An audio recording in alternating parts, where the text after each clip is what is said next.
நட்சத்திர எழுத்தாளர் ராம் முருகவேலின் அட்டகாசமான நாவல் புனைப்பாவை இப்போது ஆடியோ ஃபார்மேட்டில் உங்கள் விகடன் பிளேயில். இப்போவே விகடன் ஆப்பை டவுன்லோட் பண்ணுங்க. பிளே ஐகானை கிளிக் பண்ணி புனைப்பாவை கேளுங்க.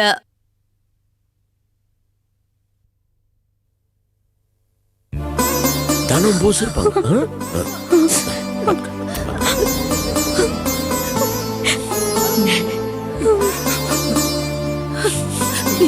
இங்கே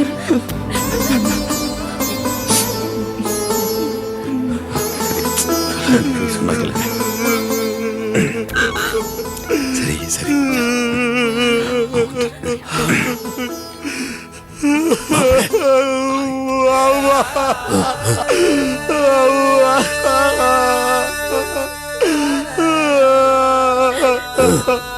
தைரியமா இருக்கு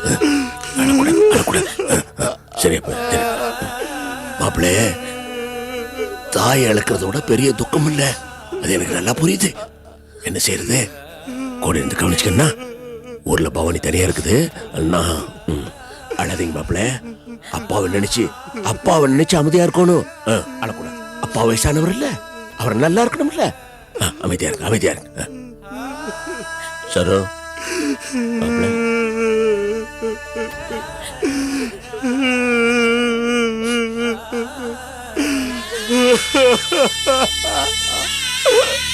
ரவி என்ன இது? நடந்து போச்சு. பாருங்க, நானும் பார்த்துட்டு தான் இருக்கேன். காலையில அழுதுகிட்டே இருக்கீங்களே. என்ன பண்ண சொல்றீங்க? எனக்கு தெரிஞ்ச அம்மா நல்லா தானே இருந்தாங்க. நல்லாதான் இருந்தாங்க, திடீர்னு உடம்புக்கு சரியில்லை. என்ன சொல்றீங்க? என்ன தள்ள சொல்றீங்க? கை வலிக்குதுன்னு சொன்னாங்க, நான் சாதாரணமா விட்டுட்டேன். மறுபடியும் அதே மாதிரி இருக்குன்னு சொன்னாங்க, நான் மறுவாய்க்கு ஏறல. நான் ஒரு சின்ன மன வருத்தத்துல இருந்தேன். அதனால நான் கூப்பிட்டதுக்கு அவங்க வரமாட்டேன்னு சொல்லிட்டாங்க. நான் என்னென்ன பண்ணிருக்கணும்? அவங்க கூத்தாடி அவங்கள கூட்டிட்டு போயிருக்கணும். இல்ல, கூட்டிட்டு போல படுவாங்க. என்ன ரவி இது, சின்ன குழந்தை மாதிரி அழறீங்களே. என்ன பண்ண சொல்றீங்க? அவங்கள நான் கடைசியா கோபமா எரிச்சலாம் பேசிட்டேன். உங்களுக்கு நல்லா தெரியும் நான் அம்மா மேல எவ்வளவு பிரிவா இருப்பேன்னு. அவங்க எது கேட்டாலும் நான் செய்வேன். ஆனா அவங்க வருத்தப்படுற மாதிரி போயிட்டாங்க. என் மனசு பதறுது. அவங்க போகும்போது என் மேல கோபத்தோடையும் வருத்தத்தோடையும் போயிட்டாங்க. அந்த பாவம் என்ன சும்மா விடாது. இல்ல ரவி, அப்படிலாம் இல்ல.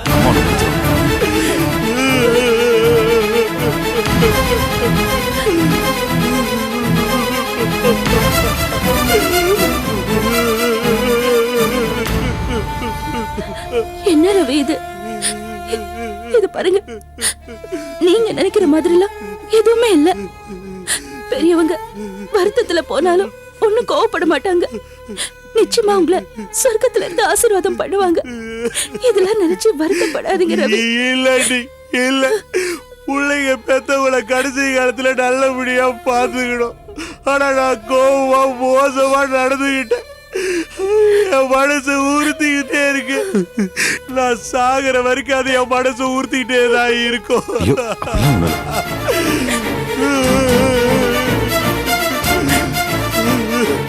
இதுக்கு தான் தம்பி சொல்றது, வயசானவங்க கிட்ட நாம அனுசரணையா நடந்துக்கணும். அவங்க கிட்ட நம்ம கோபதாபத்தை காட்டவே கூடாது. வயசானவங்களுக்கு ஒவ்வொரு நாளும் ஒரு பொறப்பு மாதிரி தான். யாருக்கு எப்போ என்ன முடிவுன்னு யாராவது சொல்ல முடியும்?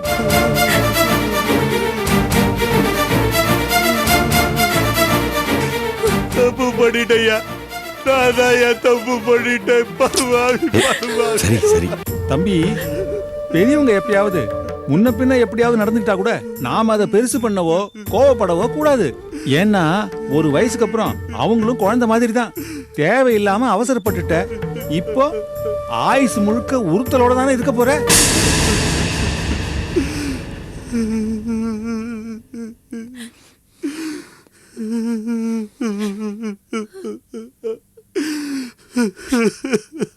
சார் போலாம் நான் லீலா போலாம்.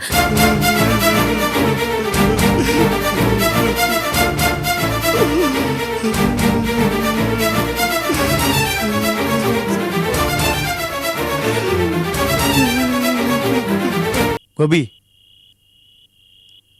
பார்த்தல்ல, மதியம் நான் சொன்னதெல்லாம் உனக்கு புரிஞ்சிருக்கும். அவசரமான வேலை இருக்கு, உடனே பருட்டுவான்னு ஃபோன் பண்ணி சொன்னதுக்கு உடம்புக்கு முடியல வர முடியாது சொன்னவன் இங்க வந்து எப்படி வேலை பார்க்கறான்? கோபி, முழுமையா நீ வேலை பார்க்கற. உன்னுடைய உழைப்புல மத்தவன் குளிர் காயக்கூடாதுல்ல. அதுக்காக என்ன கேட்காத.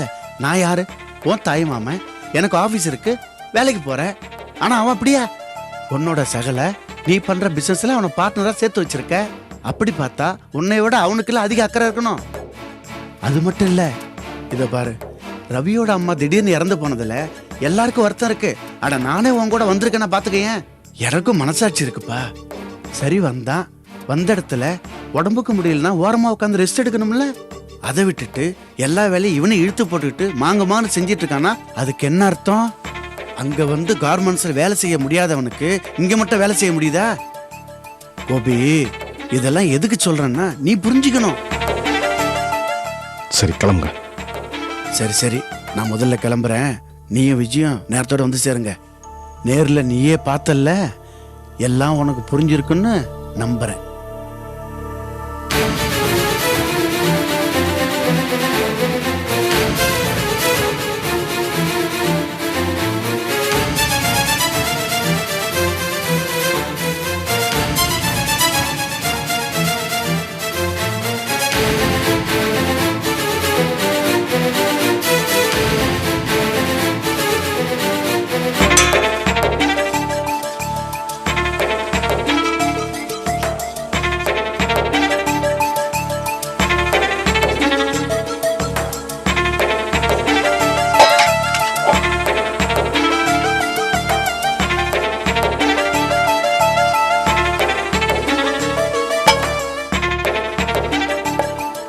விஜய், என்னங்க? வீட்டுக்கு போலாமா? வீட்டுக்கா?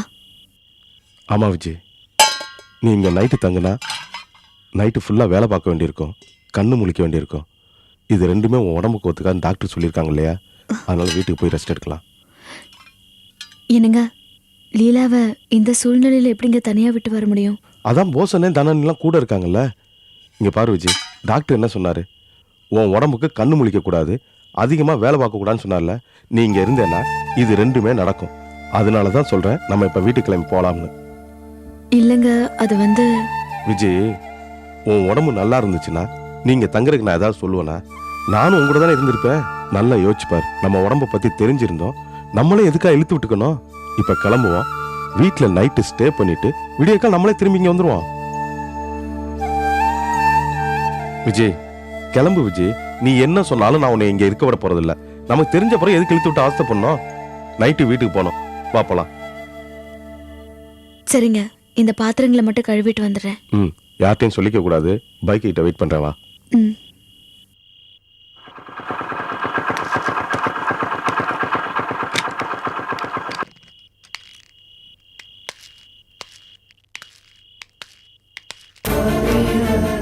வந்துட்டீங்களா? எல்லாம் முடிஞ்சிருச்சா? முடிஞ்சிருச்சு அத்தை. கொடுத்து வச்ச மகராசி. அதிகம் படுக்காம இழுக்காம நல்லது பொல்லது பார்த்துட்டு யாருக்கும் தொந்தரவு கொடுக்காம போய் சேர்ந்துட்டா. சரி சரி, வெந்நீர் போட்டு வச்சிருக்கேன், அங்கே இருங்க, நான் எடுத்துட்டு வரேன்.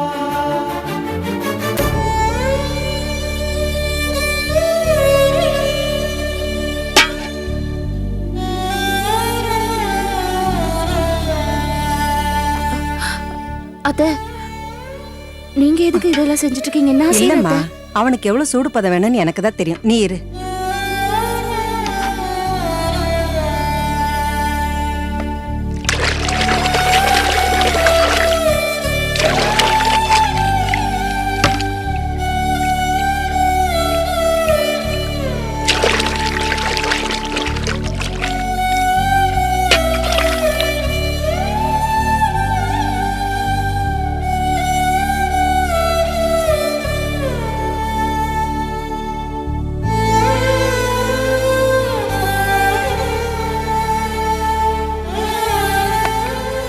மாணிக்கம், சோப்பு இங்க வச்சிருக்கேப்பா, டவல் இங்க இருக்கு. சரோ, இந்த பக்கெட்ல இருக்க தண்ணி எடுத்து போய் நீ குளிச்சுக்க. ம். குளிச்சுட்டு வாங்க.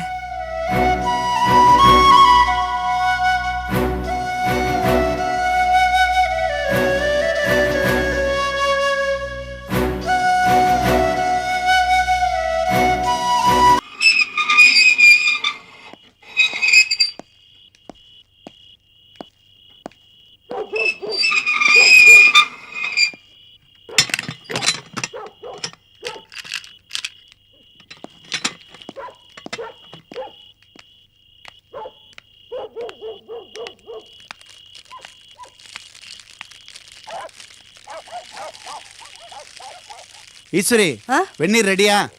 போட்டங்க, விளவ வேண்டியதுதான். ஒரு 2 நிமிஷம் வெயிட் பண்ணுமா? பரவாயில்ல, நீ பொறுமையாவே ரெடி பண்ணுங்க. அக்கா அப்படியே என்னோட கைலி துண்டெல்லாம் எடுத்து வந்திருக்கா. சரிப்பா. அண்ணே, இது என் சகல வீடு, நமக்கு சொந்தக்காரங்க. அவங்க வீட்டில் ஒரு துக்கம் நடந்திருக்கு, அது கூட வரலன்னா எப்படின்னு? ஏன் வரல? அது வேற ஒண்ணும் இல்ல கோபி, அது வந்து என்ன வந்து போயின்னு மென்னு முழுங்கிட்டு இருக்கீங்க? இத பாரு கோபி, எங்க சொந்தக்கார பொண்ணுக்கு நிச்சயதார்த்தம், அதுக்கு போனோம். ஒரு நல்ல காரியத்துக்கு போகும்போது துக்க வீட்டை மீச்சிட்டு போலாமா? அதனால தான் நாங்க வரல. அது மட்டும் இல்ல, எங்களுக்கும் சொந்த பந்தம்லாம் இருக்கு. என்னமோ உனக்கு மட்டும் தான் சொந்தம் இருக்கிற மாதிரி சொந்தம் சொந்தம் சொந்தம்னு ஆடாத.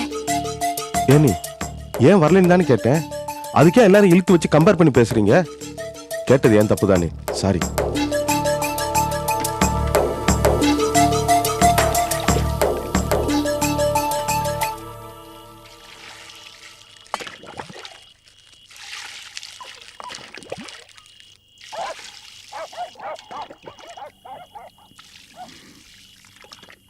பாவங்க அத்தை, திடுதிப்புன்னு போய் சேர்ந்துட்டாங்க. ரவி மாமாவையும் அவங்க அப்பாவையும் பார்க்கும்போது மனசுக்கு ரொம்ப கஷ்டமா இருக்குங்க. அவங்க எந்த அளவுக்கு பிரியமா இருந்திருந்தா இவங்க இப்படி ஃபீல் பண்ணுவாங்க. நான் அங்க லீலா கிட்ட பேசிட்டு இருக்கும்போது, இனிமே இந்த குடும்பத்துக்கு நீதான் பொறுப்பா எல்லாத்தையுமே பார்த்துக்கணும்னு அவகிட்ட சொல்லிட்டு வந்திருக்கேன். எனக்கு அவளை நினைச்சாதாங்க பாவமா இருக்கு.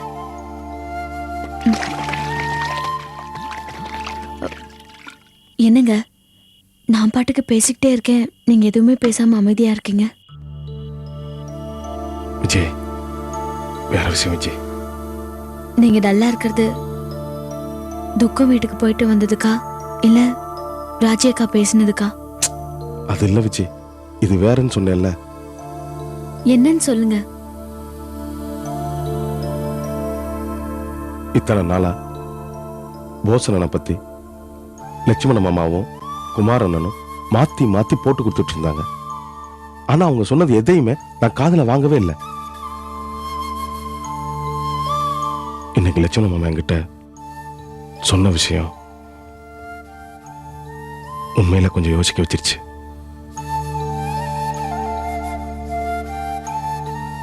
நான் அழகர் குலத்துக்கு ஃபோன் பண்ணப்ப அவருக்கு உடம்பு சரியில்லை, அதனால தானே வர முடியலன்னு சொன்னாங்க. லட்சுமண மாமா ஒரே ஒரு கேள்வி மட்டும் கேட்டார். அப்படி உடம்பு சரியில்லாதவன் எப்படா இங்க வந்தான், இங்க வந்தது சரி, அவன் எப்படா இப்படி மாங்குன்னு எல்லா வேலையும் இழுத்து போட்டு பார்த்துருக்கான்னு கேட்டார். பார்த்தேன் விஜி, எல்லா வேலையும் அவர் தான் பார்த்துட்டு இருந்தாரு.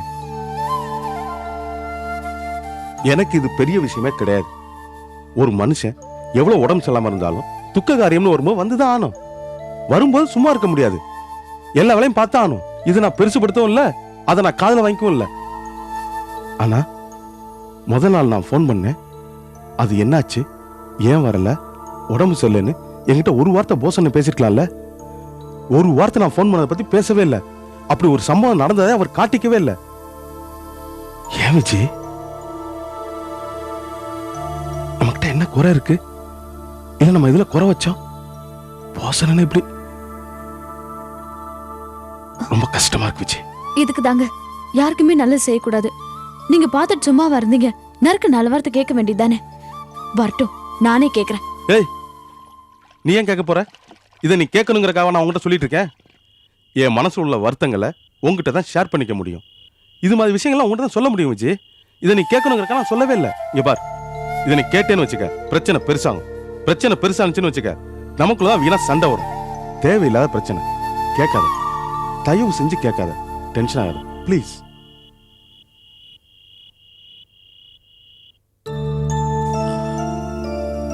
மாமா தண்ணி குடிங்க.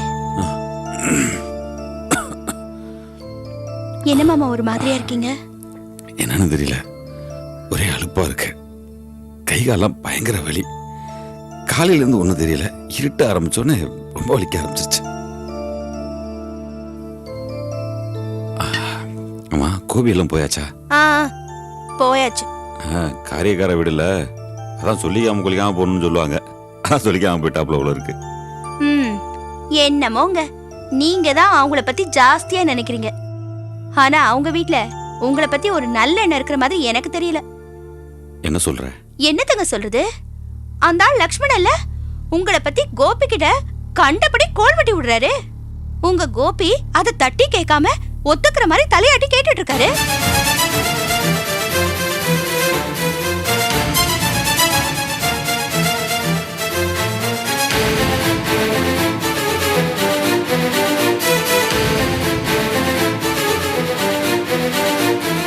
நட்சத்திர எழுத்தாளர் ராம் முருகவேலின் அட்டகாசமான நாவல் புனைப்பாவை இப்போது ஆடியோ ஃபார்மேட்டில் உங்கள் விகடன் பிளேயில். இப்போவே விகடன் ஆப்பை டவுன்லோட் பண்ணுங்க. பிளே ஐகானை கிளிக் பண்ணி புனைப்பாவை கேளுங்க.